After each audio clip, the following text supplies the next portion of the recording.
Magandang hapon po sa inyong lahat. Ito po ang latest update natin sa The Hague, no? Lilinawin ko lang po yung mga lumalabas na report, hindi po magiging abogado ng presidente si VP Sara dahil sa saligang batas natin ay mayroong pagbabawal sa pag-practice ng propesyon. So ang kanyang karapatan po bumisita ay birang anak, no? So ulitin ko po, hindi siya papasok bilang isang abogado. Pero kanina po, alas 9 hanggang alas 10:30 ay nakapasok po at nakabisita si Executive Secretary Medaldea, former Executive Secretary Medaldea, at importante po na malaman ninyo kung anong lagay ng ating presidente. So ES, kamusta po ang naging ang ating presidente? Magandang hapon po sa inyong lahat. Okay naman siya. He's in very high spirits. Ah, ano lang siya, naiisip niya ang mga sumusuporta sa kanya. Nagpapasalamat siya sa inyong lahat.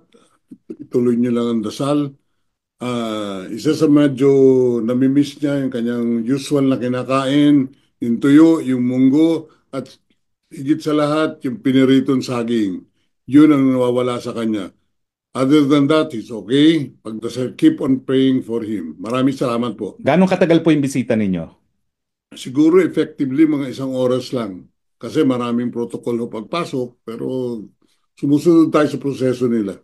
Oh, ano naman pong itsura ni Presidente Maganda naman Duterte? ang itsura niya. Medyo nakahabol na ng konting tulog. Yun, okay naman. Meron ba po siyang mensahe para sa mga nagmamahal sa kanya dito sa buong mundo? Tinanong ko siya niyan. Sabi niya, mahal, mahal na mahal ko kayong lahat. At maraming maraming salamat sa lahat ng suporta na binibigay ninyo sa akin at sa aking pamilya. Okay. So, maraming salamat ES ha. Si ES po ay nagmamadali, nasa baba ng kanyang sundo. We will give you the latest update pag meron naman po. Maraming salamat po. From The Hague, Harry Roque po, your spokes. Bye-bye.